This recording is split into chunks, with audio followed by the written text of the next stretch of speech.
সংসার সুখের হয় রমণীর গুণে। অবলা হলেও ওর উপর নির্ভর করেই চলত সংসার। সুখে দুঃখে সাজিয়ে রেখেছিল সংসারটিকে।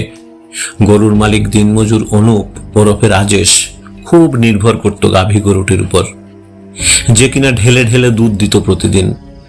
সকালে উঠে একটু চা খাওয়া, মুড়ির সাথে বাচ্চাদেরকে দুধ দিয়ে একটু টিফিন দেওয়া ছাড়াও ওর দেওয়া দুধ বিক্রি করে অনুপবাবু কখনো বা কিনতেন বাচ্চাদের শিক্ষা সামগ্রী, কখনো বা পুজোর জামা কাপড়, আবার কখনো পরিবারের কেউ অসুস্থ হয়ে গেলে ডাক্তার দেখিয়ে ঔষধপত্র কিনতে পারতেন এই গরুটির ভরসায়।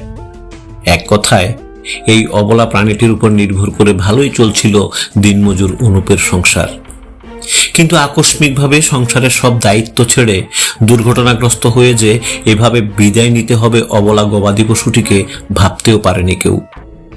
গরু না হয়ে যদি মানুষ হতো, হয়তোবা বুদ্ধি করে পাশ কেটে দূরে চলে যেত মাটিতে পড়ে থাকা বিদ্যুতের তার থেকে। যেহেতু গরু, বুদ্ধিটাও কম, তাই বিদ্যুৎস্পৃষ্ট হয়ে ঘটনাস্থলেই অর্থাৎ উত্তর বিলোনিয়া স্কুল মাঠের পেছনে ঘাস খেতে গিয়ে প্রাণ হারাতে হলো ওকে। ঘাস খেয়ে প্রাণে বাঁচতে চেয়েছিল সে, কিন্তু খেতে গিয়ে যে প্রাণ দিতে হবে সেটা ওর জানা ছিল না। ফলে চলে গেল না ফেরার দেশে। এদিকে কিছু বুঝে ওঠার আগেই বিধ্বস্ত হয়ে গেল অনুপবাবুর সাজানো সংসারটি। ওদেরকে ছেড়ে চলে গেল সংসারের একমাত্র সম্বল। গত কয়েকদিনে প্রকৃতি তাণ্ডব দেখিয়েছে বারবার। লণ্ডভণ্ড করে দিয়েছে চারিদিক, তছনছ করে দিয়েছে বৈদ্যুতিক সংযোগগুলি। ফলে বিদ্যুৎ বিভ্রাট হয়েছে গোটা বিলোনিয়া মহকুমা জুড়ে। জানা গেছে ওই ঘাতক বিদ্যুতের তারটিও ছিঁড়ে পড়েছিল স্কুল মাঠের পেছনে। ফলে ঘটে গেছে এই মর্মান্তিক অপ্রত্যাশিত দুর্ঘটনাটি। খবর পেয়ে বিদ্যুৎ নিগমের কর্মীরা এসেছে সত্যি, কিন্তু প্রাণে রক্ষা পায়নি দিনমজুর অনুপবাবুর সংসারের একমাত্র সম্বলটুকু। তাই 5 দিন গত হয়ে গেলেও সংসারের হাল ফেরাতে পারছেন না ওনারা। দ্বারস্থ হয়েছেন বিদ্যুৎ নিগমের।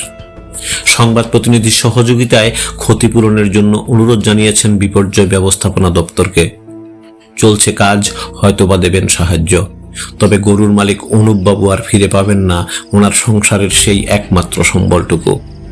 তাহলে সাফ কথা একটাই, রাস্তার ধারে কিংবা মাঠের উপর ঘাস খাওয়া গরু, রাস্তার উপর ছুটোছুটি করা হাঁস মুরগি ছাগল কিংবা গেটে দাঁড়িয়ে থাকা কুকুরটি যে কারুর সংসারের একমাত্র সম্বল কিংবা কারুর বিশ্বস্ততা এবং সুরক্ষার প্রতীক, সেটা কিন্তু বাস্তবিক সত্য।